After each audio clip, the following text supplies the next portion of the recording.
बच्चों, welcome to PR of the future academy. तो अभी तक की क्लासेस में हम लोगों ने गतिमान आवेश तथा चुंबकत्व चैप्टर के फार्मूले कंप्लीट कर लिए हैं। तो आज की क्लास में हम लोग इस चैप्टर के न्यूमेरिकल्स करेंगे और हर न्यूमेरिकल को करते टाइम हम लोगों का अप्रोच यही रहेगा कि जिस भी फार्मूले से रिलेटेड ये हमारा न्यूमेरिकल होगा उस फार्मूले की जो है डिटेल्स आपको शार्ट में यहाँ पर दे दी जाए। ठीक है ना, कि ये फार्मूला किस स्थिति में यूज होता है, क्या क्या कंडीशन होती हैं, वो सारी चीज़ें पहले हम लोग डिस्कस करेंगे ताकि आपको जो भी टॉपिक इसके पहले नहीं समझ में आया है वो दोबारा से यहाँ इस न्यूमेरिकल के साथ में एकदम क्लियर हो जाए। ठीक है, तो हर न्यूमेरिकल के साथ पहले हम लोग उसके फार्मूले को डिस्कस करेंगे, फिर उसके बाद हम लोग अपने क्वेश्चन पर आएंगे। ठीक है, तो चलिए स्टार्ट करते हैं क्वेश्चन नंबर 1 से। क्वेश्चन नंबर 1 है कि तार की एक वृत्ताकार कुंडली में 100 फेरे हैं, प्रत्येक की त्रिज्या 8.0 सेंटीमीटर है और इसमें 0.40 एम्पियर विद्युत धारा प्रवाहित हो रही है। तो कुंडली के केंद्र पर चुंबकीय क्षेत्र का परिमाण क्या है।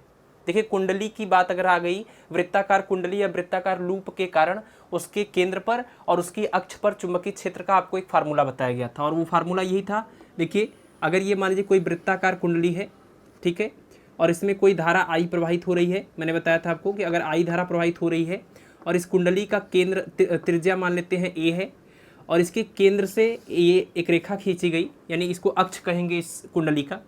तो किसी इसके अक्ष पर अगर x दूरी पर हम लोग जब चुंबकीय क्षेत्र निकालते थे तो उसका फार्मूला क्या था, तो B इज इक्वल टू था μ0/2 और यहाँ पर होता था NIA²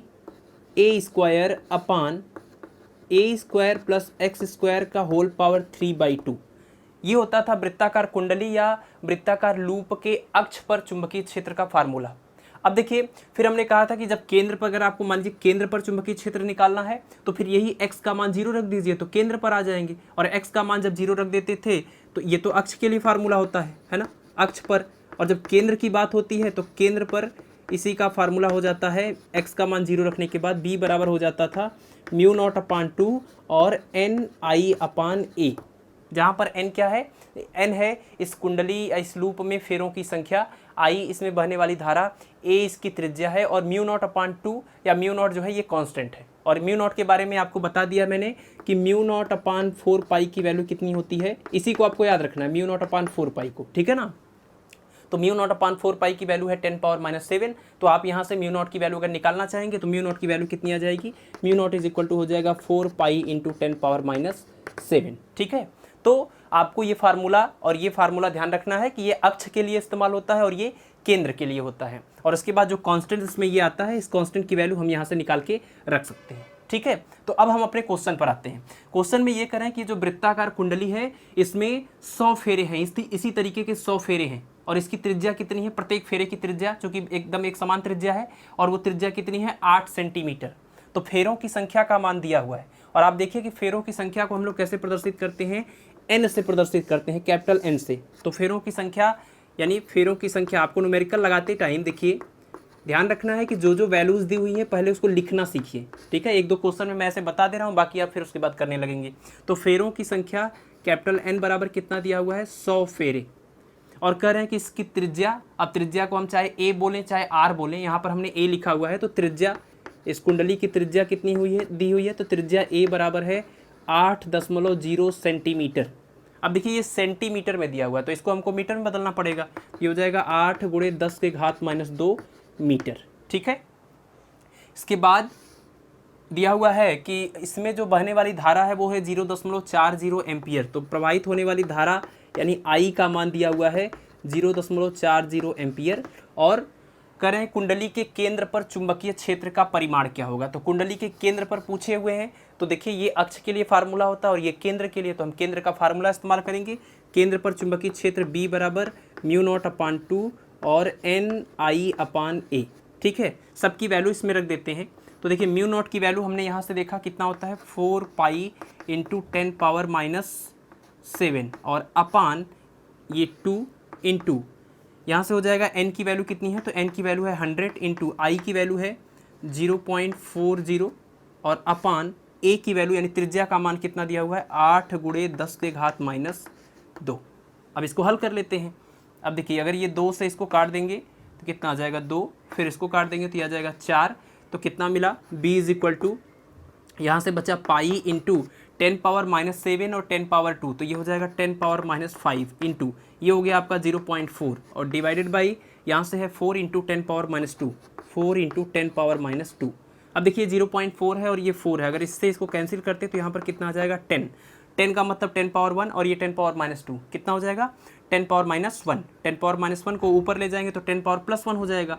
ये मिलेगा कितना पाई इंटू 10 पावर ये माइनस 5 और ये नीचे से जो ऊपर गया वो 10 पावर प्लस में 1। तो 10 पावर माइनस 5, 10 पावर प्लस 1 ये हो जाएगा 10 पावर माइनस 4 और पाई की वैल्यू रख देंगे तो 3.14 और ये गुणे में 10 के घात माइनस 4।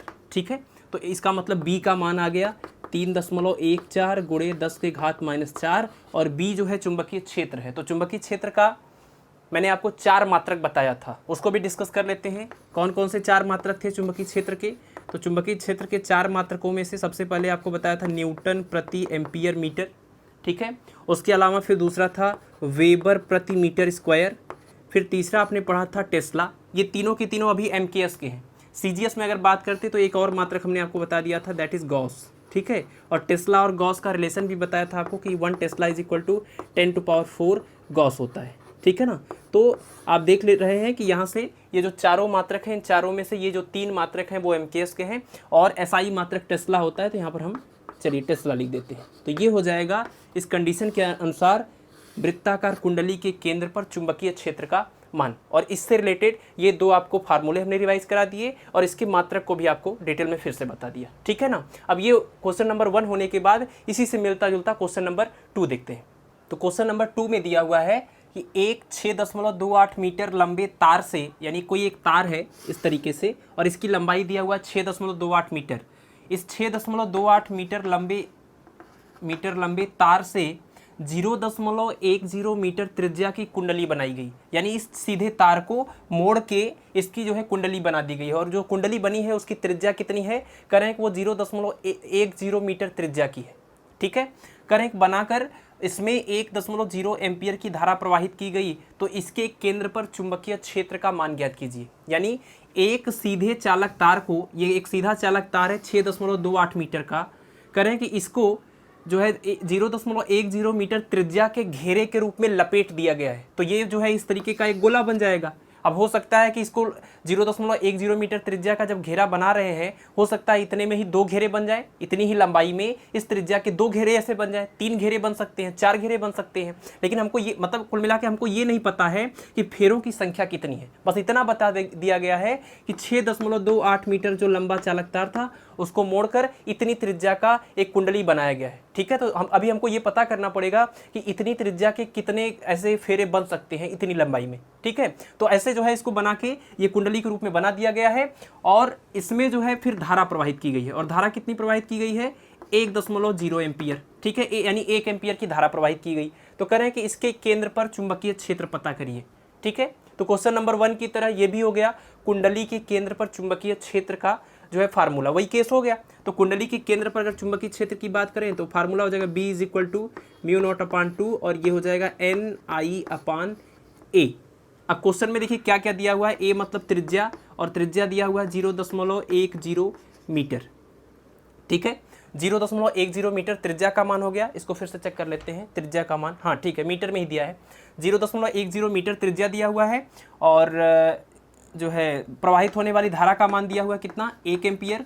और उसके बाद दिया है 1.0 एम्पियर मतलब 1 एम्पियर और फेरों की संख्या नहीं दिया हुआ है। तो हमको ये पता करना पड़ेगा कि अगर इतनी लंबाई को हम मोड़ें और मोड़ के इसको 0.10 मीटर त्रिज्या का जो है एक घेरा बनाएं तो कितने घेरे बन सकते हैं। तो सबसे पहले तो हम ये पता करें कि अगर इसकी त्रिज्या 0.10 मीटर है तो एक घेरे के लिए कितनी लंबाई की आवश्यकता होगी।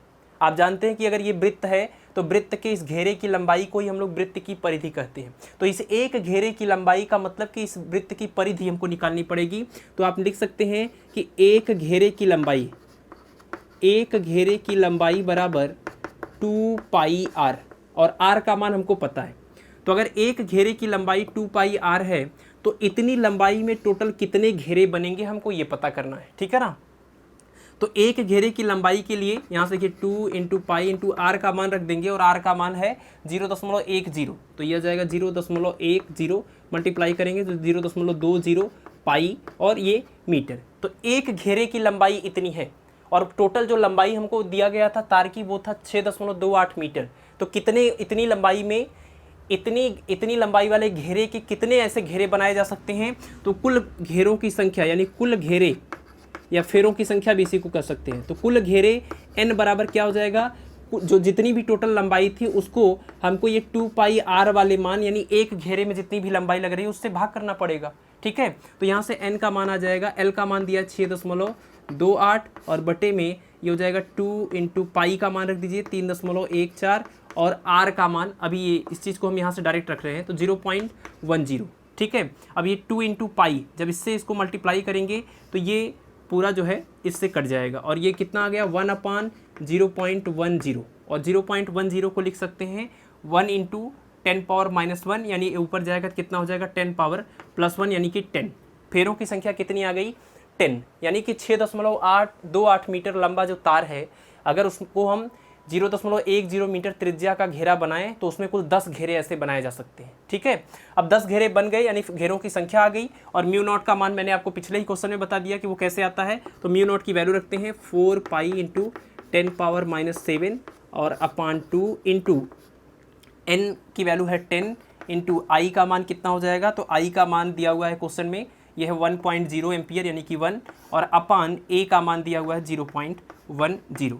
ठीक है, अब इसको सॉल्व कर देते हैं तो देखिए 2 से अगर इसको काट दें तो ये आ जाएगा 2 और यहाँ से आ जाएगा 2 यानी 2 पाई इंटू 10⁻⁻7 और ये 10⁻1 10⁻1 को हम लिख सकते हैं कितना 10 ये 1 और 10⁻⁻7 यानी 10⁻⁻6 और अपान ये जो 0.10 है इसको लिख सकते हैं 1 इंटू 10⁻⁻1 और ये ऊपर जब जाएगा तो प्लस हो जाएगा तो -6 + 1 -5 हो जाएगा और 2 पाई चाहे तो आप पाई की वैल्यू भी रख दीजिए, पाई की वैल्यू रख देंगे कितना 3.14 और गुणे 10 के घात -5 और ये मल्टीप्लाई कर दीजिए तो 6.28 इंटू 10⁻⁻5 और ये चुंबकीय क्षेत्र है तो इसका मात्रक भी क्या हो जाएगा एमकेएस सिस्टम में टेस्ला।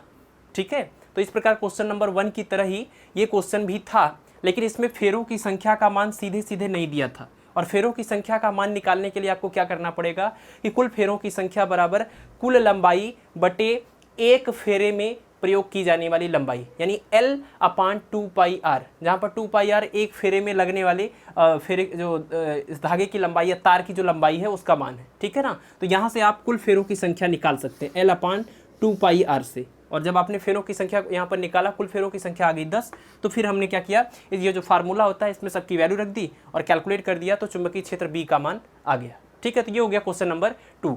अब हम लोग देखेंगे क्वेश्चन नंबर 3। तो क्वेश्चन नंबर 3 में दिया हुआ है कि क्षैतिज तल में रखे हुए एक लंबे तथा सीधे तार में 50 एम्पीयर की विद्युत धारा दक्षिण से उत्तर की ओर प्रवाहित हो रही है तो और तार के पूर्व में 2.5 मीटर दूरी पर स्थित किसी बिंदु पर चुंबकीय क्षेत्र का परिमाण और उसकी दिशा ज्ञात करनी है। ठीक है, यानी ये जो कंडीशन दी हुई है पहले तो आप इस कंडीशन के अनुसार ये जानिए कि हम लोग दिशा को कैसे प्रदर्शित करेंगे। ठीक है, कॉपी पे हम लोग दिशा को इस तरीके से प्रदर्शित करते हैं, ये पूरब होता है, ठीक है, पश्चिम, उत्तर और दक्षिण। ठीक है, इस क्वेश्चन में जो दिया है वो कह रहे हैं कि लंबा और सीधा जो तार है वो जो है क्षैतिज तल में रखा हुआ है और जो विद्युत धारा प्रवाहित हो रही है वो दक्षिण से उत्तर की ओर विद्युत धारा प्रवाहित हो रही है। तो ये मान लेते हैं कि ये चालक तार है और ये दक्षिण दिशा है, ये उत्तर दिशा है और इसमें जो विद्युत धारा प्रवाहित हो रही है वो दक्षिण से उत्तर की ओर प्रवाहित हो रही है और इसमें जो विद्युत धारा प्रवाहित हो रही है उसका मान दिया हुआ कितना है 50 एम्पियर। 50 एम्पियर विद्युत धारा प्रवाहित हो रही है और कह रहे हैं कि इस चालक तार से 2.5 मीटर पूरब दिशा में, तो यहाँ से अगर 2.5 मीटर पूरब दिशा की बात करें तो इसके हिसाब से आप देखिए पूरब इधर ही आएगा और तो यहाँ से हम 2.5 मीटर पूरब दिशा में जाएंगे तो ये बिंदु हो गया 2.5 मीटर। ठीक है, ये वाला बिंदु P।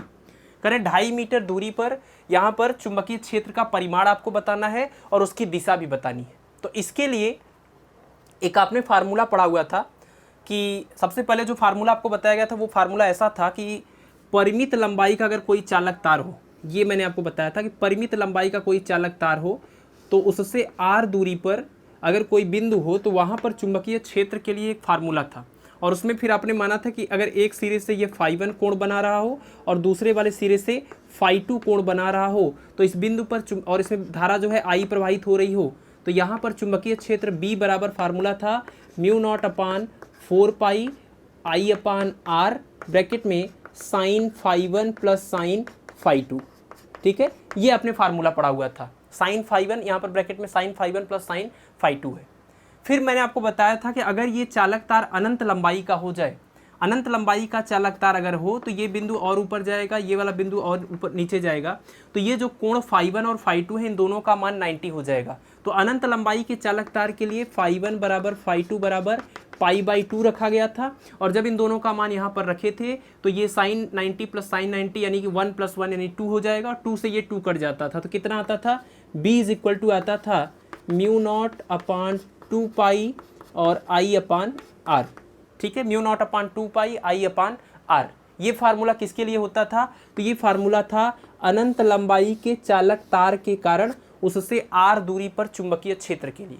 ठीक है, अब इसमें देखिए कहीं पर भी इस क्वेश्चन में अनंत लंबाई जो वर्ड है वो यूज नहीं किया गया है, तो मैंने आपको यहीं पर याद बता दिया था कि जो चालक तार होता है वो अनंत लंबाई का नहीं होता है। अनंत लंबाई बोलने का सिर्फ इतना मतलब होता है कि ये जो दूरी है इस दूरी की तुलना में इस चालक तार की लंबाई बहुत ज़्यादा होती है। ठीक है, तो अगर r की तुलना में इस चालक तार की लंबाई l का मान बहुत ज़्यादा हो तो इसको हम अनंत लंबाई का चालक तार कहते हैं, और इसी के लिए लंबा और सीधा चालक तार भी बोला जाता है। ठीक है ना, तो याद रखिए चाहे अनंत लंबाई का चालक तार बोला जाए चाहे लंबा और सीधा चालक तार बोला जाए, ठीक है ना, लंबा और सीधा चालक तार, इन दोनों ही केस में फार्मूला आपको वही अनंत लंबाई का ही केस लगाना है कि b बराबर μ0/2π I/r। ठीक है, तो लंबे और सीधे चालक तार के लिए भी और अनंत लंबाई के चालक तार के लिए भी यही फार्मूला होता है। ठीक है, और चालक तार सच में अनंत लंबाई का नहीं होता है। बस इसी में आपको सारी वैल्यूज रख देनी है, आपको चुंबकीय क्षेत्र B का मान मिल जाएगा। फिर हम लोग बात करेंगे दिशा कैसे ज्ञात कर सकते हैं। ठीक है, तो अब देखिए इसमें क्या करते हैं कि म्यू नॉट की वैल्यू रखेंगे, और म्यू नॉट की वैल्यू कितनी होती है, तो अभी आपने पिछले दोनों ही क्वेश्चन में देखा कि म्यू नॉट की वैल्यू हम लोग रख सकते हैं 4π × 10⁻⁷ अपान में यहाँ पर 2π लिखा हुआ है, इंटू धारा का मान दिया हुआ है कितना 50 एम्पियर, और बटे में दूरी r का मान कितना दिया हुआ 2.5 मीटर, तो यहाँ पर लिख देंगे 2.5 मीटर। ठीक है, पाई से पाई कैंसिल हो जाएगा, 2 से इस 2 को कैंसिल कर देंगे, कितना आ जाएगा, तो ये आ जाएगा 2 × 10⁻⁷ इंटू 50/2.5। अब देखिए अगर ये 2.5 जो है अगर हम इसको 25 लिखें, मीन्स 10 से ऊपर और नीचे मल्टीप्लाई कर रहे हैं, तो ये 25 हो जाएगा और यहाँ पर 10 से मल्टीप्लाई हो जाएगा। ठीक है, और 25 से अब इसको कैंसिल कर देंगे तो आ जाएगा 2। अब 2 × 2 4 और इंटू 10⁻⁷ 10⁻1 कितना हो जाएगा 10⁻�6। तो चुंबकीय क्षेत्र B का मान आ जाएगा 4 × 10⁻�6 टेस्ला। ये तो हो गया इस लंबे और सीधे चालक तार के कारण पूरब दिशा में बिंदु P पर चुंबकीय क्षेत्र B का परिमाण। अब रह गई बात इसकी दिशा ज्ञात करने की। तो दिशा के लिए देखिए मैंने आपको कुछ नियम बताए थे, चुंबकीय क्षेत्र B की दिशा ज्ञात करने के लिए कौन कौन से नियम हैं। तो चुंबकीय क्षेत्र B की दिशा ज्ञात करने के लिए आपको जो नियम बताए गए थे वो था दाहिने हाथ की हथेली का नियम नंबर 1, दाहिने हाथ की हथेली का नियम नंबर 1, और फिर दाहिने हाथ के अंगूठे का नियम जो वृत्ताकार धारावाही अगर कोई चालक है उसकी वजह से चुंबकीय क्षेत्र की दिशा के लिए होता था, और इसके अलावा था मैक्सवेल का दक्षिणावर्त पेंच का नियम। ठीक है, तो सबसे ज़्यादा मैंने कहा था आपसे कि यूजफुल जो होता है वो होता है दाहिने हाथ की हथेली का नियम नंबर 1। ठीक है, दाहिने हाथ की हथेली का नियम नंबर 1, और ये नियम क्या कहता था, तो दाहिने हाथ की हथेली के नियम नंबर 1 के अनुसार हमको जिस भी बिंदु पर चुंबकीय क्षेत्र पता करना है इन उंगलियों को उस बिंदु की ओर रखते हैं और इस अंगूठे को धारा की दिशा में रखते हैं, तो अंगुलियों के मुड़ने की दिशा ही चुंबकीय क्षेत्र B की दिशा होती है। ठीक है, तो अब देखिए इस चालक तार में धारा जो है ऊपर की तरफ प्रवाहित हो रही है, तो इसको जो है हमको अंगूठे को धारा की दिशा में रखना पड़ेगा और इन उंगलियों को उधर रखना पड़ेगा जहां पर हमको चुंबकीय क्षेत्र B की दिशा पता करनी है। तो ये इस तरीके से हाथ रख सकते हैं। ठीक है, ये धारा की दिशा में हो जाएगा और ये उस बिंदु की ओर हो जाएगा। अब अंगुलियां देखिए अंदर की ओर मुड़ रही हैं, यहाँ पर अंगुलियां अंदर की ओर मुड़ेंगी, तो अगर अंदर की ओर मुड़ेंगी तो यहाँ पर जो चुंबकीय क्षेत्र B की दिशा होगी वो अंदर की ओर हो जाएगी। और अंदर की ओर चुंबकीय क्षेत्र की दिशा को प्रदर्शित करने के लिए हम लोग किसका प्रयोग करते हैं, तो ध्यान रखिए कि जब चुंबकीय क्षेत्र की दिशा सतह के लंबवत यानी ऊर्ध्वाधर अंदर की ओर हो तो ऐसे केस में क्रॉस का प्रयोग करते हैं, और जब बाहर की ओर होता है तो उसको डॉट से प्रदर्शित करते हैं। ठीक है, तो चुंबकीय क्षेत्र B का परिमाण 4 × 10⁻⁶ टेस्ला हो जाएगा, और जो दिशा होगी वो ऊर्ध्वाधर या ऐसे कह लीजिए कि इस कागज़ या बोर्ड के तल के लंबवत, आप लोग लिखेंगे कागज़ के तल के लंबवत, तो कागज़ के तल के लंबवत, लेकिन लंबवत किधर की ओर, तो कागज़ के तल के लंबवत अंदर की ओर, ठीक है। तो कागज़ के तल के लंबवत अंदर की ओर इसकी दिशा हो जाएगी। तो इस प्रकार ये अनंत लंबाई के चालक तार के लिए जो फार्मूला होता है चुंबकीय क्षेत्र का, इससे परिमाण निकालेंगे और दाहिने हाथ की हथेली का नियम नंबर 1 प्रयोग करके चुंबकीय क्षेत्र बी की दिशा पता कर सकते हैं, ठीक है। अब देखते हैं अगला क्वेश्चन नंबर 4। तो इस क्वेश्चन में दिया हुआ है 2 मीटर लंबे समांतर चालक तार 0.2 मीटर की दूरी पर निर्वात में स्थित हैं। यदि दोनों तारों में 0.2 एम्पीयर की धारा एक ही दिशा में प्रवाहित हो तो तारों की प्रति एकांक लंबाई पर लगने वाला बल बताइए। तो बिल्कुल इसी तरीके का एक आपने फार्मूला पढ़ा हुआ है कि जब भी कभी दो समांतर चालक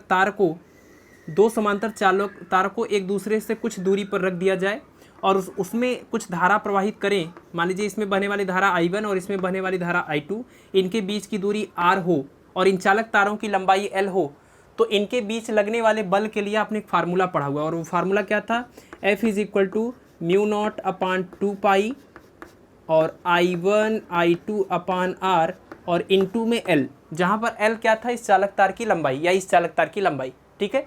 L को अगर इधर ले आएंगे तो ये आपको मिल जाएगा F/L = μ0/2 और I1 I2/R, ठीक है। अब देखिए इस फार्मूले से अगर हम बात करें तो ये फार्मूला क्या देता है, इन दोनों चालक तारों पर लगने वाले कुल बल का मान, लेकिन ये जो हमने लिखा है F/L, ये हो गया प्रति एकांक लंबाई पर लगने वाला बल, ठीक है। तो आपसे जो इस सवाल में पूछा गया है वो पूछा गया है प्रति एकांक लंबाई पर लगने वाला बल, यानी आपको F/L का मान निकालना पड़ेगा, ठीक है। अब देखिए ये भी आपने देखा था कि जब दोनों चालक तारों में धारा एक ही दिशा में प्रवाहित होती है तब, और जब दोनों चालक तारों के बीच में प्रवाहित होने वाली धारा बिल्कुल विपरीत दिशा में होती है तब, दोनों में एक अंतर आपने देखा था। और अंतर वो क्या था कि जब धारा एक दिशा में प्रवाहित होती है तो इनके बीच में आकर्षण बल काम करता है, चालक तारों के बीच में आकर्षण बल काम करता है और उसका मान यहाँ से निकालेंगे। जब धारा विपरीत दिशा में प्रवाहित होती है तो इनके बीच में प्रतिकर्षण बल काम करता है और उसके लिए भी फार्मूला यही होता था, ठीक है। तो इस सवाल में अभी तो इन्होंने केवल ये पूछा है कि एक प्रति एकांक लंबाई पर लगने वाला बल बताइए, लेकिन अगर ये पूछते कि इनके बीच में लगने वाला जो बल होगा वो उसकी प्रकृति भी बताइए, तो आप ये याद रखिए कि जब समान दिशा में धारा प्रवाहित होती है तो आकर्षण बल जो इनके बीच में काम करता है, और जब विपरीत दिशा में धारा प्रवाहित होती है तो प्रतिकर्षण बल जो है लगता है इनके बीच में, ठीक है ना। तो प्रकृति याद रखने के लिए जो है आप ये ध्यान रखिए कि समान दिशा है तो आकर्षण और विपरीत दिशा है तो प्रतिकर्षण, और इन दोनों ही केस में ये फार्मूला हो जाएगा, ठीक है। अब देखते हैं इस सवाल में क्या क्या दिया हुआ है।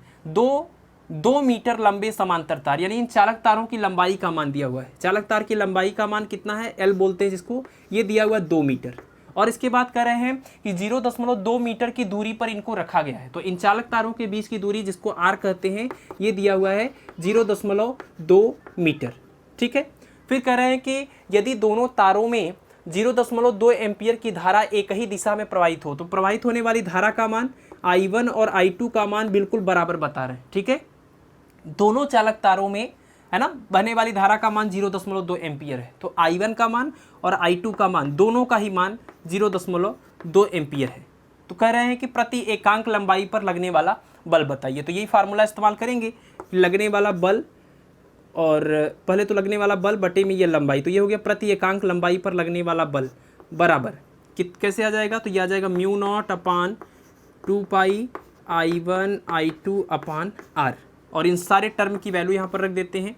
देखिए μ0 की वैल्यू हम लोग जानते हैं कितना होता है, 4 पाई × 10⁻⁻7 अपान ये हो जाएगा 2 पाई इंटू यहाँ पर I1 और I2 दोनों का मान कितना है 0.2, तो 0.2 × 0.2 अपान इनके बीच की दूरी, और बीच की दूरी कितनी है 0.2।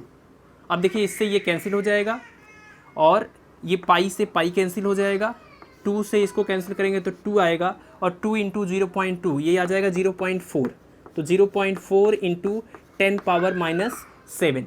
और अगर 0.4 को हम ऐसे लिख दें, 4 पॉइंट समथिंग लिखना चाहें तो इसको लिखेंगे 4 × तब ये अगर डेसिमल को दाहिने साइड ले आएंगे तो यहाँ पर एक अंक ले आएंगे तो 10⁻⁻1 भी आएगा, ठीक है। 0.4 को 4 × 10⁻⁻1 भी लिख सकते हैं, और ये आ जाएगा 10 पावर यहाँ से कितना है -7, मल्टीप्लाई कर देंगे तो आ जाएगा 4 × 10⁻⁸ और ये किसका मान आया, F/L का मान। F का मतलब बल और L का मतलब ये लंबाई, और बल बटे लंबाई यानी प्रति एकांक लंबाई पर लगने वाला बल। ठीक है, तो जो सवाल में आपसे पूछा था प्रति एकांक लंबाई पर लगने वाला बल ज्ञात कीजिए, तो आपको जो है लंबाई की यहाँ पर कोई ज़रूरत ही नहीं पड़ी, क्योंकि फार्मूले में ही आपने F/L का ही मान निकाला हुआ है। ठीक है, तो प्रति एकांक लंबाई पर लगने वाला बल 4 × 10⁻⁸। अब यहाँ से देखिए इसके हिसाब से मात्रक लिख देंगे, तो ये बल का मात्रक हो जाएगा न्यूटन और ये लंबाई है इसका मात्रक हो जाएगा मीटर। तो प्रति एकांक लंबाई या प्रति 1 मीटर लंबाई पर कितना बल लग रहा है, 4 × 10⁻⁸ न्यूटन, और ये इसका आंसर हो जाएगा। ठीक है, और अगर प्रकृति पूछते हैं तो चूंकि धारा जो है एक ही दिशा में बह रही है तो आकर्षण होगी प्रकृति, है ना। अगर विपरीत दिशा में धारा बहती तो प्रतिकर्षण की प्रकृति हो जाती। ठीक है, तो इस तरीके से हमने क्वेश्चन नंबर 4 देख लिया है।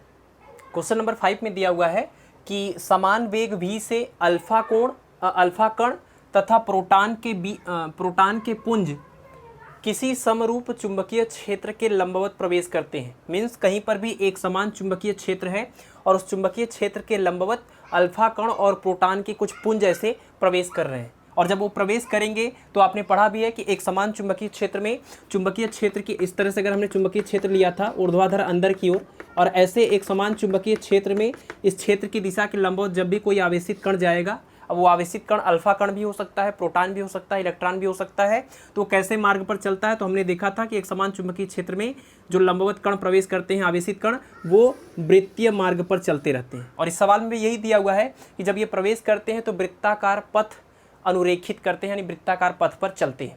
तो कह रहे हैं कि जो ये पथ बनेगा वृत्ताकार पथ, चूंकि ये आवेश अलग अलग हैं, एक अल्फा कण है और एक प्रोटॉन है, तो दोनों का जो वृत्तीय पथ तो होगा, लेकिन दोनों के वृत्तीय पथों की त्रिज्या अलग अलग होगी। हो सकता है एक इसमें छोटे पथ पर घूमे और एक हो सकता है इस पर बड़े पथ पर घूमे। ठीक है, तो दोनों के वृत्तीय पथों की जो त्रिज्याएं होंगी वो अलग अलग होंगी, तो उन्हीं दोनों की त्रिज्याओं का अनुपात पूछ रहे हैं। तो सबसे पहले ये जो आपने थियरी पढ़ी थी इसमें आपको याद होगा कि वृत्तीय पथ की त्रिज्या के लिए फार्मूला क्या होता था, तो फार्मूला होता था R = mv/qb, यही होता था वृत्तीय पथ की त्रिज्या के लिए फार्मूला। अब देखिए वृत्तीय पथ की जो त्रिज्या है वो देखिए किस पर निर्भर करता है, आवेशित कण के द्रव्यमान पर, उनके वेग पर, उनके आवेश पर, और यहाँ पर जो चुंबकीय क्षेत्र है उस पर। अब यहाँ पर एक चीज़ देखिए कि जो भी दोनों आवेशित कण हैं अल्फा कण और प्रोटॉन, इन दोनों का जो वेग है वो एक समान है, तो इसका मतलब कि वेग का अब कोई वेग की वजह से कोई डिफरेंस नहीं आएगा इनके मार्ग की त्रिज्या में, क्योंकि दोनों को समान वेग मिल रहा है। ठीक है, और इसके अलावा चुंबकीय क्षेत्र भी दोनों के लिए एक समान है। तो जो भी दोनों आवेशित कण यहाँ पर अल्फा कण और प्रोटॉन आ रहे हैं उनके वृत्तीय पथ की जो त्रिज्या है वो वेग और चुंबकीय क्षेत्र से प्रभावित नहीं होगी, क्योंकि दोनों के लिए एक समान है। तो केवल दो चीज़ें बच रही हैं जो इनको प्रभावित कर सकती हैं, वो क्या है, इन आवेशित कणों का द्रव्यमान और उनका आवेश।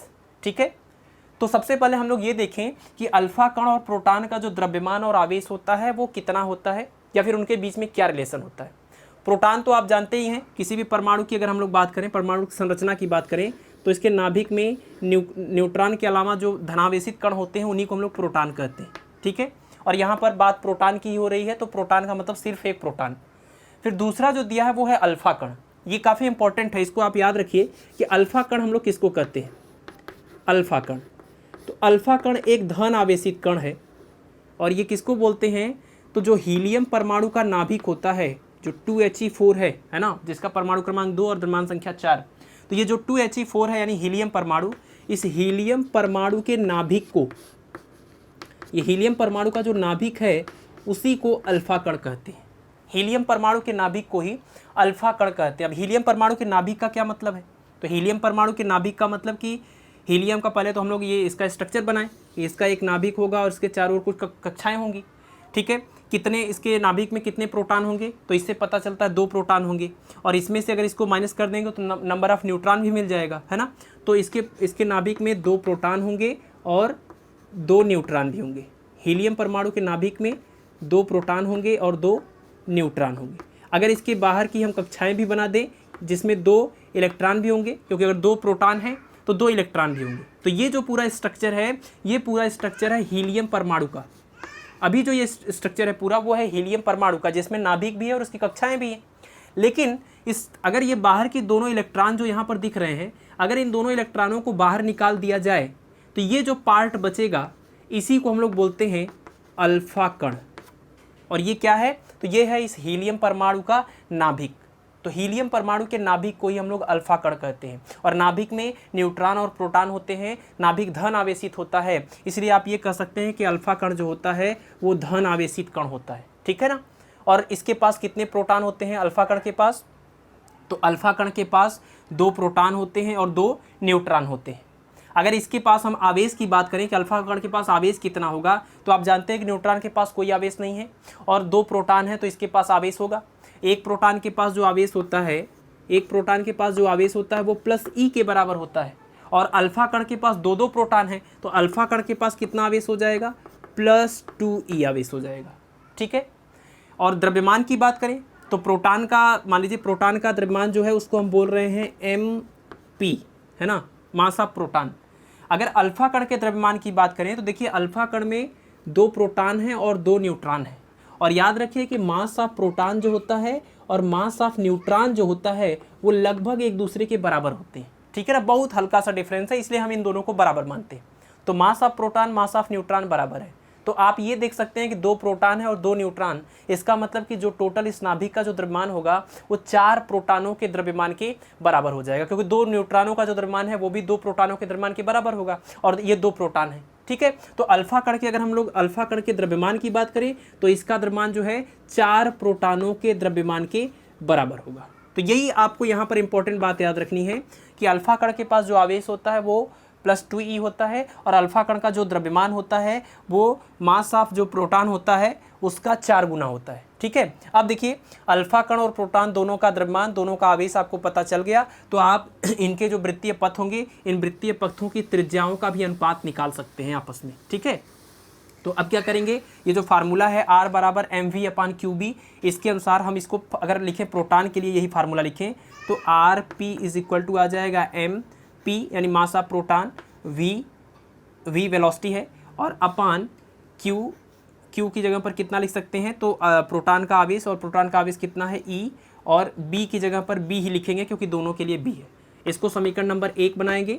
इसी तरह से अल्फा कण के लिए लिखेंगे तो अल्फा कण का वृत्तीय पथ की त्रिज्या बराबर, यहाँ पर अल्फा कण का हम द्रव्यमान लिखेंगे और अल्फा कण का द्रव्यमान कितना है 4 गुणे मास ऑफ प्रोटॉन, और वेग वही है, और बटे में क्यू की जगह पर, आवेश की जगह पर कितना रखेंगे, तो अल्फा कण का जो आवेश होता है वो होता है प्लस 2e, तो यहाँ पर लिखेंगे प्लस 2e यानी 2e, और इनटू में चुंबकीय क्षेत्र b। अब आपको इन दोनों के जो है त्रिज्याओं का अनुपात निकालना है। तो प्रोटॉन और अल्फा, पहले नाम दिया था किसका, पहले तो अल्फा कण का नाम दिया था, फिर प्रोटॉन का, तो अल्फा कण का पहले नाम लिखेंगे यानी अल्फा कण अंश में होगा और प्रोटॉन का जो है हर में होगा। तो r अल्फा बटे में r proton is equal to, यहाँ से देखिए 4 into mass of proton into v upon 2e into B, और इसको डिवाइड करेंगे किससे, रेडियस ऑफ प्रोटॉन के लिए जो फार्मूला हमने निकाला था, mass of proton into V और अपान ई इंटू बी। ई और बी से ई और बी कैंसिल हो जाएगा। ठीक है, सॉरी यहाँ पर खाली ई और बी रहेगा, और नहीं ये अल्फ़ा है तो यहाँ ये टू रहेगा। ठीक है, तो 2 इंटू ई इंटू बी, तो ई बी से ई और बी कैंसिल हो जाएगा, एम पी और वी से एम पी और वी कैंसिल हो जाएगा। तो ये बचा कितना, ये 4 है और ये 2 है, इससे इसको कैंसिल कर देंगे तो यहाँ से बचेगा 2 और ये पूरा कट चुका है, और यहाँ से कितना बचेगा 1, यानी R alpha ratio R proton is equal to 2:1, यानी कि अल्फ़ा कण और प्रोटॉन की त्रिज्याओं का अनुपात होगा 2:1, और ये इनके आवेशों और इनके द्रव्यमानों के बीच में रिलेशन हो गया कि अल्फ़ा कण का जो आवेश होता है प्लस 2e होता है, अल्फ़ा कण का जो द्रव्यमान होता है वो 4 गुणे मास ऑफ प्रोटॉन लिख सकते हैं या 4 गुणे मास ऑफ न्यूट्रॉन लिख सकते हैं, क्योंकि मास ऑफ प्रोटॉन और मास ऑफ न्यूट्रॉन लगभग बराबर होते हैं। ठीक है, तो ये क्वेश्चन नंबर 5 हुआ। छठा क्वेश्चन जो है साइक्लोट्रॉन से रिलेटेड है। एक साइक्लोट्रॉन की डी की त्रिज्या, डी तो समझते होंगे, साइक्लोट्रॉन में हम लोगों ने जो देखा था कि साइक्लोट्रॉन में जो 2 धातु के जो एक गोले होते हैं इस तरीके से जो बने होते हैं, इसी को हम लोग डी कहते हैं, क्योंकि ये डी के आकार का होता है ना। इसको D1 कहते हैं, इसको D2, और दोनों को इकट्ठा कहते हैं डीज। तो ये साइक्लोट्रॉन था। फिर हमने इसको जो है एक यहाँ पर एक वेरिएबल सोर्स कह लीजिए या AC सोर्स से हमने यहाँ पर इसको कनेक्ट किया था, और इसके ऊपर होता था यहाँ पर मैग्नेट का नॉर्थ पोल और नीचे होता था साउथ पोल। ठीक। ठीक है। तो ये इस तरह से एक मैग्नेटिक फील्ड क्रिएट होता था, इस सोर्स की वजह से यहाँ पर इलेक्ट्रिक फील्ड क्रिएट होता था, और जिसकी वजह से इन दोनों के संयुक्त प्रभाव से आवेशित कण यहाँ पर इस तरीके से वृत्तीय पथ पर गति करते हुए आगे बढ़ता जाता था और बाद में फिर यहाँ पर टारगेट से जाके टकरा जाता था। ठीक है। तो साइक्लोट्रॉन की मदद से हम लोग किसी भी आवेशित कण को त्वरित गति प्रदान करने के लिए प्रयोग करते थे। और आपने ये भी देखा था कि इसकी मदद से इलेक्ट्रॉन को हम लोग त्वरित गति नहीं प्रदान कर सकते, क्योंकि इसका द्रव्यमान बहुत कम होता है, और जब इसका वेग बढ़ने लगता है तो बहुत ही जल्दी इसका द्रव्यमान बदल जाता है, और जब द्रव्यमान बदल जाएगा तो फिर ये चीज़ें जो है बैलेंस नहीं रह पाएंगी, ये ऑब्जर्वेशन पॉसिबल नहीं हो पाएगा। और किस फार्मूले के अनुसार ये द्रव्यमान में परिवर्तन होता है, ये देखिए जब हम लोग साइक्लोट्रॉन पढ़ रहे थे तो ये छूट गया था वहाँ पर, तो इसको आप जरूर नोट कर लीजिए कि द्रव्यमान में जो परिवर्तन होता है वो किस फार्मूले के अनुसार। थियरी ऑफ रिलेटिविटी से ये मिलता है, m = m0 upon under root में 1 - v² अपान c²। ये इसको बोलते हैं स्थिर द्रव्यमान, इसको बोलते हैं गतिक द्रव्यमान। ठीक है। और गतिक द्रव्यमान का मान ये जो स्थायी विराम द्रव्यमान है इससे क्या होता है, ये ज़्यादा होता है, m का मान ज़्यादा होता है m0 से। ठीक है। इसी वजह से साइक्लोट्रॉन की मदद से बहुत हल्के आवेशित कण जैसे इलेक्ट्रॉन को हम लोग त्वरित गति प्रदान नहीं कर सकते। तो ये तो रही बात साइक्लोट्रॉन की। फिर आपने देखा था कि ये जो आवेशित कण जिस वृत्तीय पथ पर घूमता है उसकी त्रिज्या के लिए फार्मूला, तो उसकी त्रिज्या के लिए वही फार्मूला था r = mv/qb। फिर आपने उसके आवर्तकाल के लिए भी फार्मूला देखा था, t बराबर होता है 2πm/qb। और जब वो आवेशित कण वृत्तीय पथ पर घूम रहा होगा तो उसकी गतिज ऊर्जा के लिए फार्मूला था k = 12mv², और v का मान हम लोग इसी वाले फार्मूले से रखते थे, है ना। यहाँ से अगर देखिए v का मान निकालते तो v का मान क्या आता है, v = हो जाएगा qb इंटू में r और अपान क्या आ जाएगा m। ठीक है। तो यहाँ से अगर रख देते तो ये हो जाता है 1/2 और m और v² की जगह पर qb/r और अपान m और इसी का स्क्वायर कर देंगे। ठीक है। तो इसको सॉल्व करते थे तो एक m से एक m कैंसिल हो जाता था, तो k = ये हो जाएगा q² b² r² और अपान ये हो गया 2, और ये वाले m से एक m कैंसिल हो गया तो एक m बचा हुआ है। तो साइक्लोट्रॉन में जब कोई आवेशित कण गति करता है, वृत्तीय गति करता है, तो अगर वो r त्रिज्या के किसी पथ पर घूम रहा होगा, जिस टाइम r त्रिज्या के अगर मार्ग पर होगा तो उसकी गतिज ऊर्जा का ये फार्मूला है। और सवाल में क्या कह रहे हैं कि साइक्लोट्रॉन की जो d की त्रिज्या है, d की त्रिज्या कितना है, वो है 0.5 मीटर, और इसमें 1.7 टेस्ला का जो है चुंबकीय क्षेत्र लगाया गया है। टेस्ला 1.7 जो टेस्ला दिया हुआ है वो किसका मान दिया हुआ है, तो वो b का मान दिया हुआ है। तो चुंबकीय क्षेत्र b का मान है 1.7 टेस्ला, और d की त्रिज्या r का मान दिया हुआ कितना, 0.5 मीटर। ठीक है। तो कह रहे हैं कि इसमें प्रोटॉन द्वारा अर्जित अधिकतम गतिज ऊर्जा बतानी है। आप देख रहे हैं कि अधिकतम गतिज ऊर्जा कब आएगा, तो अधिकतम गतिज ऊर्जा तब आएगा जब त्रिज्या का मान क्या होगा, अधिकतम होगा। और जो इन्होंने साइक्लोट्रॉन में त्रिज्या दिया हुआ वो कितना है, 0.5।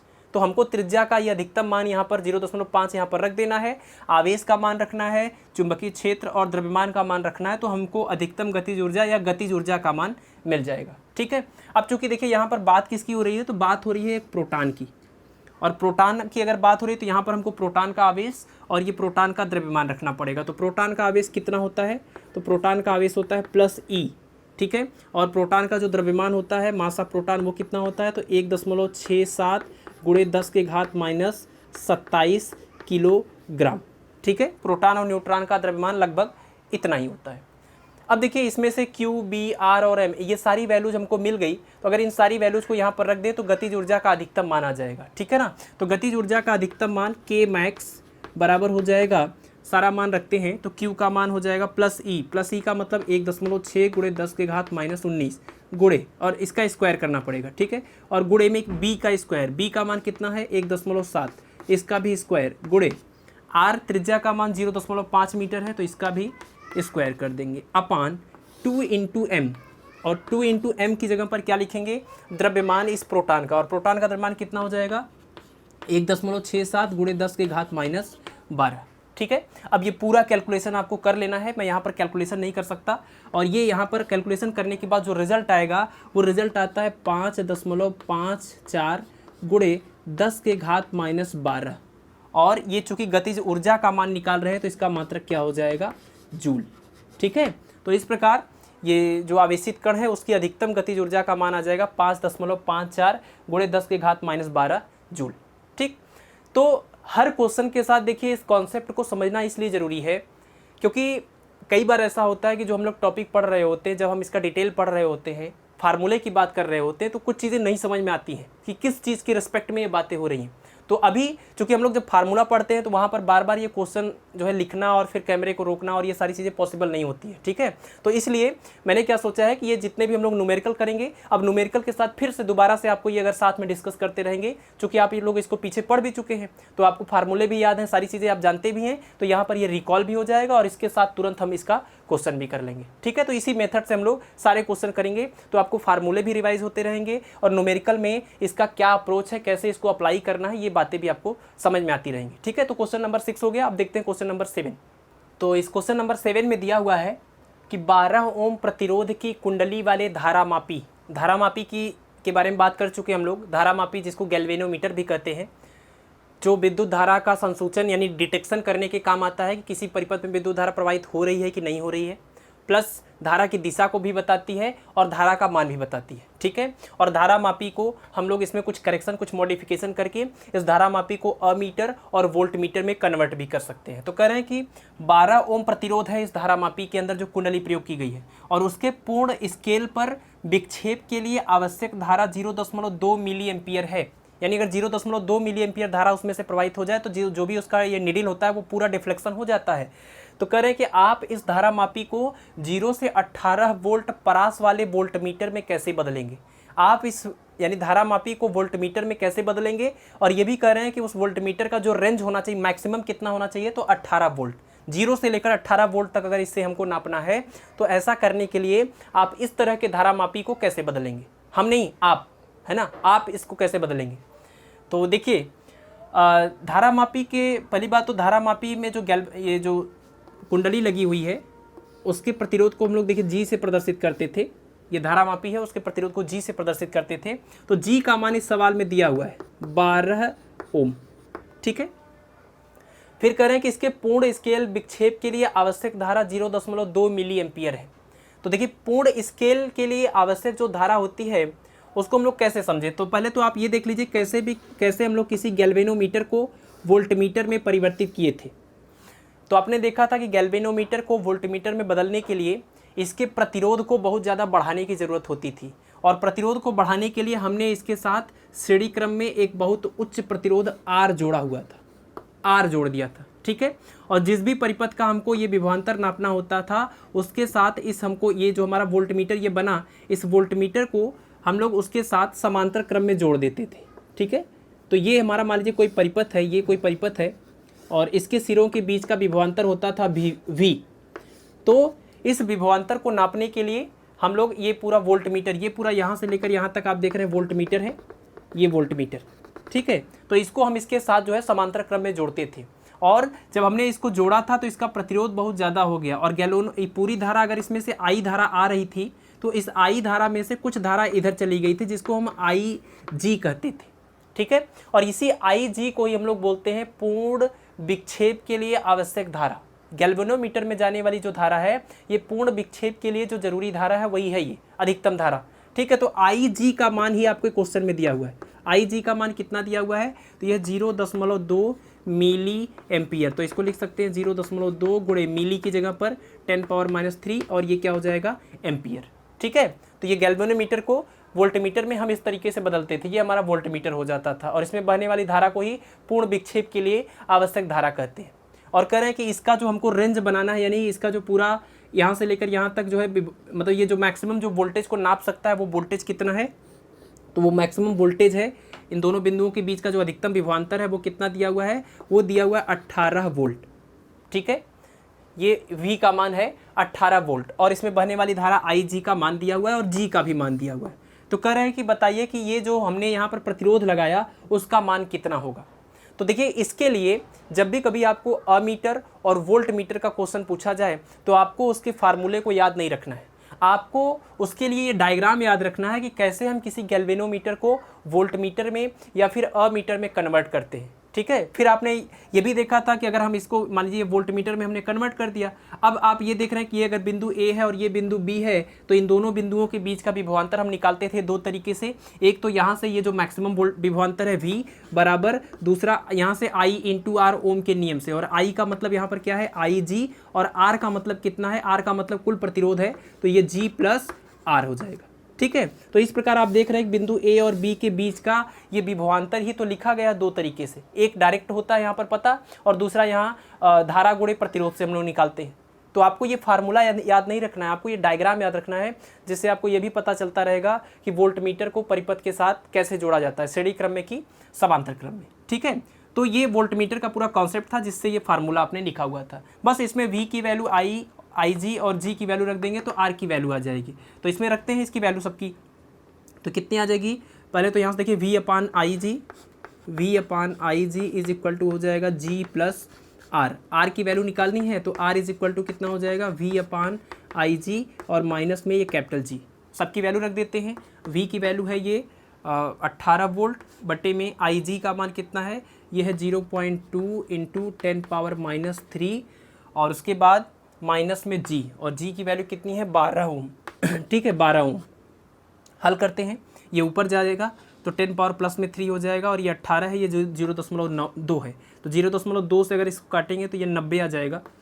तो 90 गुणे 10 के घात 3 और माइनस 12, तो 90 गुणे 10 के घात 3 का मतलब कि 3 और 0 लगाने पड़ेंगे, 3 और 0 लगा देंगे तो ये हो जाएगा 90,000 और माइनस 12।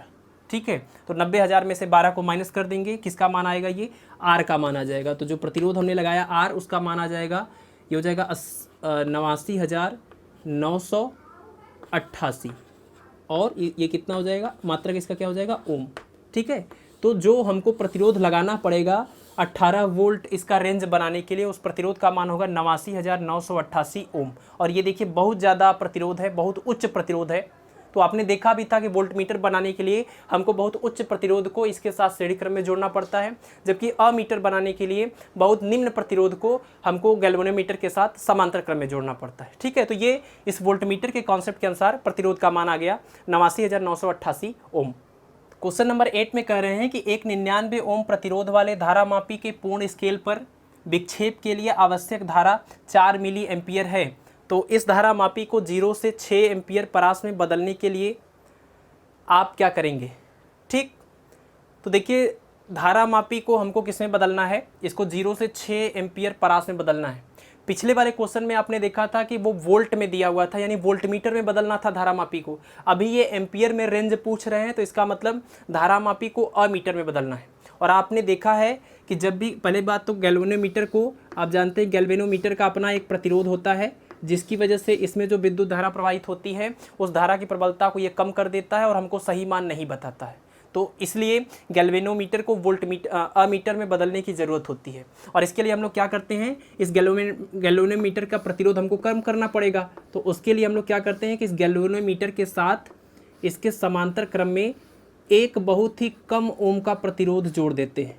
ठीक है, जिसको हम लोग क्या कहते थे, शंट कहते थे। ये शंट है और ये गैल्वेनोमीटर का प्रतिरोध है, और इसके साथ हमने समांतर क्रम में जोड़ दिया। अब इसका जो टोटल प्रतिरोध है वो बहुत कम हो जाएगा, और जिसकी वजह से ये धारा का वास्तविक मान ही हमको बताता है। तो मान लीजिए कि जो धारा इधर से आ रही है, टोटल धारा, वो धारा है I, और आप जानते हैं कि अच्छा ये जो पूरा परिपथ है, ये जो पूरा परिपथ है, अब जाके ये पूरा क्या बना है, तो ये पूरा बन गया है अमीटर, ये बन गया पूरा अमीटर। और इस अमीटर को जिस परिपथ में विद्युत धारा नापनी होती है उसके साथ श्रेणी क्रम में जोड़ देते हैं। ठीक है, तो मान लीजिए अगर इसमें आने वाली कुल धारा I थी, तो इस I का देखिए, I जब धारा इधर आएगी तो इसकी इसका कुछ भाग जो है IG यानी गैल्वेनोमीटर में जाएगा, और कुछ हिस्सा इधर इस शंट में से जाएगा। और शंट में से कितना जाएगा, तो I माइनस IG के बराबर है ना, क्योंकि I का IG वाला भाग इस गैल्वेनोमीटर में जाएगा, और जो बचा हुआ इसका भाग है यानी I में से इस IG को माइनस कर देंगे तो वो इस शंट में से होकर जाएगा।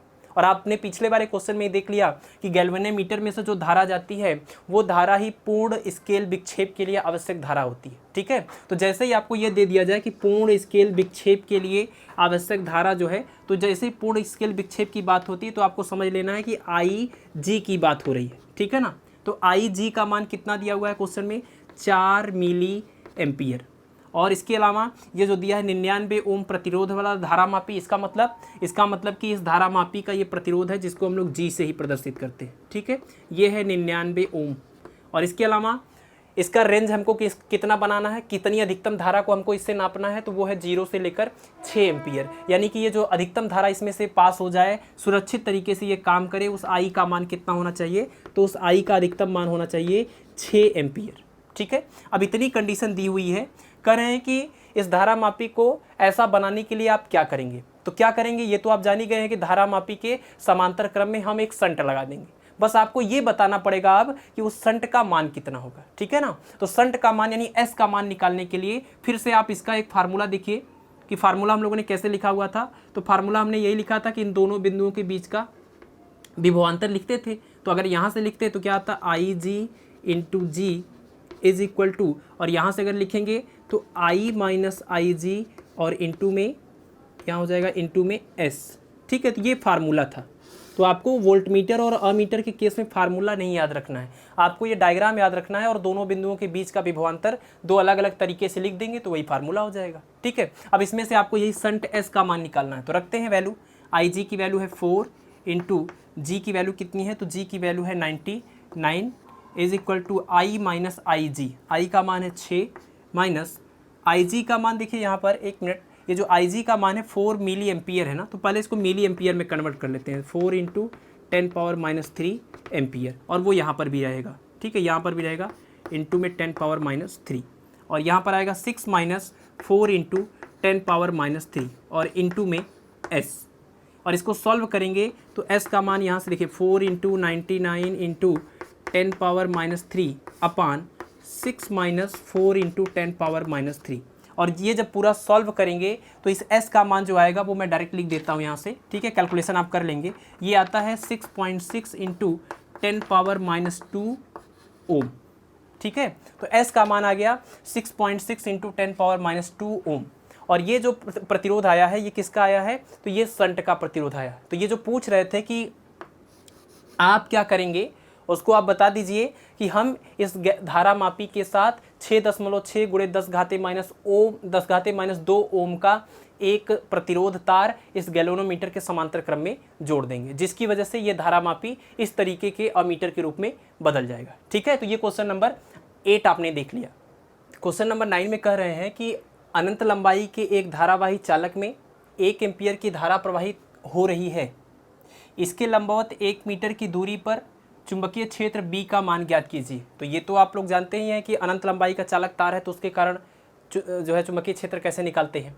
फिर इसी में एक और चीज़ पूछ रहे हैं कि यदि धारा का मान 2 गुना और उस बिंदु की जो बीच की दूरी है, यानी वो जो बिंदु था उस चालक तार से जो दूरी ली गई थी, अगर उसको आधी कर दी जाए तो चुंबकीय क्षेत्र B के मान पर क्या प्रभाव पड़ेगा। मतलब चुंबकीय क्षेत्र B का मान बढ़ेगा या फिर घटेगा, या कितने गुना घटेगा या फिर बढ़ेगा। ठीक है, तो देखिए इसमें धारावाही चालक जो है वो अनंत लंबाई का है। तो आपने पढ़ा है कि अनंत लंबाई के धारावाही चालक के कारण अगर उससे हम r दूरी पर चुंबकीय क्षेत्र पता करें तो इसके लिए फार्मूला होता है B बराबर μ0/2π इंटू I/r। ये फार्मूला होता है। और इसमें आपको दिख रहा है कि अगर धारा और ये बिंदु की दूरी और धारा का मान अगर बदलेंगे तो चुंबकीय क्षेत्र B का मान तो बदलेगा। ठीक है, तो पहले तो जो कंडीशन दिया है उसके अनुसार हम चुंबकीय क्षेत्र निकाल लेते हैं, फिर दूसरी कंडीशन के अनुसार देखेंगे कि नया चुंबकीय क्षेत्र इस वाले चुंबकीय क्षेत्र का कितना गुना हो जा रहा है। ठीक है, तो पहली कंडीशन के लिए हम बात कर रहे हैं, तो चुंबकीय क्षेत्र B बराबर फार्मूला हो जाएगा μ0/2π इंटू I/r, और जो भी मान इसमें दिए हुए रख सकते हैं। और μ0 का मान हम लोग क्वेश्चन नंबर 1, 2 और तमाम क्वेश्चन हमने किया, इसकी वैल्यू हो जाएगी 4π इंटू 10 पावर कितना -7 और अपान में 2π इंटू आई का मान, धारा का मान कितना दिया हुआ है 1 एम्पियर, और बटे में आर का मान दिया हुआ है, आर मतलब इस बिंदु की दूरी, और उस दूरी का मान कितना दिया हुआ है 1 मीटर। तो यहाँ पर ये 1 रख देंगे। ठीक है, पाई से पाई कट जाएगा, 2 से इस 2 को काट देंगे तो ये चुंबकीय क्षेत्र B का मान आ जाएगा 2 × 10⁻⁷, और ये चुंबकीय क्षेत्र है तो इसका मात्रक हो जाएगा टेस्ला। ठीक है, एक तो ये आंसर हो गया पहले वाले पार्ट का। अब इसमें ये पूछ रहे हैं कि अगर ये तो जो फार्मूला था ये बी के लिए, इस फार्मूले में से ये जो आई है, इस आई का मान हम लोग रख दें कितना, 2 गुना कर दें, और जो धारा है जो ये दूरी है उस दूरी का मान आधा कर दें, तो नया चुंबकीय क्षेत्र कितना हो जाएगा। ठीक है, तो नए चुंबकीय क्षेत्र के लिए अगर हम लोग फार्मूला लिखें, मान लीजिए नए चुंबकीय क्षेत्र दूसरे वाले कंडीशन में हम लोग बात कर रहे हैं, यहाँ से अगला पार्ट है, तो बी डैश इसको बोल दे रहे हैं। B dash is equal to क्या लिखेंगे, कांस्टेंट तो वही लिखेंगे mu naught upon 2 pi into धारा की जगह पर जो भी धारा होगी वो उस धारा को हम क्या बोल सकते हैं। अब अभी यहाँ पर देखिए धारा आई थी, तो अब हम लोग जो धारा लिखेंगे वो इस धारा का कितनी हो जाएगी, 2 गुना। ठीक है, इस सवाल में दिया हुआ है, और दूरी का मान आधा कर देना, तो यहाँ पर दूरी r था, तो यहाँ पर दूरी कितना लिखेंगे, r/2। ठीक है, ये प्रारंभिक यानी शुरुआती अवस्था में चुंबकीय क्षेत्र के लिए फार्मूला था, ये दूसरे वाले कंडीशन में चुंबकीय क्षेत्र के लिए हो गया। ठीक, अब इसमें इसको हल कर देते हैं, तो कितना हो जाएगा, mu naught upon 2 pi into ये 2i अपान ये r/2 में जो r है वो तो नीचे रहेगा और ये 2 ऊपर हो जाएगा, ऊपर चला जाएगा, उल्टा होकर गुणा ही तो होता है। तो कितना बन जाएगा, ये म्यू नॉट अपान, यहाँ से आ जाएगा ये म्यू नॉट अपान 2 पाई और फिर 2 इंटू 2 4, और ये i अपान r, तो i अपान r इकट्ठा कर देते हैं और इंटू में 4 कर देते हैं। ठीक है, अब देखिए mu naught upon 2 pi into I upon R, ये तो एकदम शुरुआती वाली अवस्था में चुंबकीय क्षेत्र बी का मान दे रहा है, और इंटू में 4 आ रहा है, और ये पूरा मान इस टाइम किसका मान है, तो ये बी डैश का मान है, दूसरी वाली स्थिति में चुंबकीय क्षेत्र। तो यहाँ से ये आ जाएगा बी डैश बराबर, यहाँ पर रखेंगे बी और ये इंटू में 4, यानी 4 इंटू बी, अर्थात ये आप कह सकते हैं कि अगर हम धारा का मान 2 गुना और चुंबकीय दूरी का मान आधा करेंगे तो जो चुंबकीय क्षेत्र होगा वो बढ़ जाएगा, और शुरुआती वाले चुंबकीय क्षेत्र का 4 गुना हो जाएगा। ठीक है, इसी में 4 से ये जो मान आया हुआ था इसी में 4 से गुणा कर दीजिए, तो इसका आप मान भी निकाल सकते हैं, 8 × 10⁻⁻7 टेस्ला आ जाएगा। ठीक है, तो इसमें आपने ये अनंत लंबाई की चालक तार का कॉन्सेप्ट यूज किया, जिससे आपका पहला आंसर आ गया है, और जब उसी में हम लोग i की जगह पर 2i और r की जगह पर r/2 रखेंगे तो ये दूसरा केस आ जाएगा। ठीक है, अब हम लोग देखेंगे लास्ट क्वेश्चन, क्वेश्चन नंबर 10। तो इसमें दिया हुआ है कि एक आयताकार कुंडली 0.6 वेबर प्रति मीटर स्क्वायर चुंबकीय क्षेत्र में लटकी हुई है, इसमें घेरों की संख्या 60 तथा क्षेत्रफल 2 × 10⁻³ मीटर स्क्वायर है। यदि इसमें 5 एम्पियर की धारा प्रवाहित की जाए तो अधिकतम तथा न्यूनतम बल आघूर्ण ज्ञात कीजिए।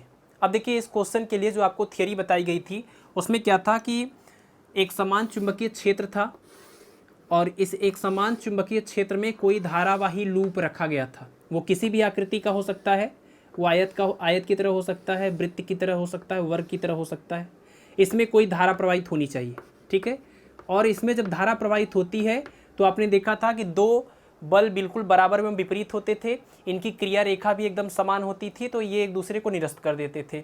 लेकिन बाकी बचे हुए 2 भुजाओं पर लगने वाले बल बराबर एवं विपरीत तो होते थे, लेकिन इनकी क्रिया रेखा अलग अलग होती थी, और क्रिया रेखा अलग अलग होने की वजह से ये इस धारावाही लूप पर एक बल आघूर्ण लगाते थे, अर्थात इसको घुमाने का प्रयत्न करता था। ठीक है, और उसके लिए जो आप फार्मूला आया था वो फार्मूला क्या था, फार्मूला था टाउ बराबर NIAB साइन थीटा, जहाँ पर थीटा इसके घूर्णन अक्ष और ये चुंबकीय क्षेत्र की दिशा के बीच का कोण था। ठीक है, n इसमें घेरे या फिर फेरों की संख्या थी, I इसमें बहने वाली धारा, A इसका क्षेत्रफल और B यहाँ का एक समान चुंबकीय क्षेत्र होता था। इस क्वेश्चन में यहाँ पर देखिए चुंबकीय क्षेत्र का मान दिया हुआ है, और इसके अलावा फेरों की संख्या का मान दिया हुआ है, और क्षेत्रफल का मान दिया हुआ है। ठीक है, इतना मान दिया हुआ है, लेकिन इस चुंबकीय क्षेत्र और इसके घूर्णन अक्ष के बीच का जो कोण थीटा है उसके बारे में कुछ नहीं कहा गया है। ठीक है, तो देखिए इस सवाल में 2 चीज़ें पूछी गई हैं, एक तो पूछा गया है कि अधिकतम बल आघूर्ण बताइए, और दूसरा पूछा गया है न्यूनतम बल आघूर्ण बताइए। यहाँ पर देखिए इस बल आघूर्ण का मान अधिकतम कब आ सकता है और न्यूनतम कब आ सकता है। तो अगर हम बात करें कि इस बल आघूर्ण के अधिकतम मान के लिए, तो टाउ मैक्सिमम अगर आपको निकालना है तो इसके लिए थीटा का मान कितना होना चाहिए, 90, क्योंकि थीटा का मान 90 रखेंगे तभी जाके साइन थीटा का जो मान आएगा वो अधिकतम आएगा, और साइन थीटा का मान अधिकतम आएगा तो टाउ का मान भी अधिकतम आएगा। ठीक है, तो अगर थीटा का मान यदि थीटा बराबर 90 हो जाएगा तो टाउ जो होगा वो टाउ मैक्सिमम में बदल जाएगा। तो टाउ मैक्सिमम कितना हो गया, इसके लिए ये हो जाएगा NIA और यहाँ पर B और साइन थीटा यानी साइन 90 की वैल्यू 1। ठीक है, तो अब यहाँ पर क्या करना है, NIA और B इन सब का मान रख दीजिए, आंसर आ जाएगा। तो फेरों की संख्या है 60, और इसमें बहने वाली धारा का मान कितना दिया हुआ है, तो इस कुंडली में बहने वाली धारा का मान है 5 एम्पियर, तो 5 गुणे इसका क्षेत्रफल है 2 × 10⁻³ और चुंबकीय क्षेत्र का मान दिया हुआ 0.6।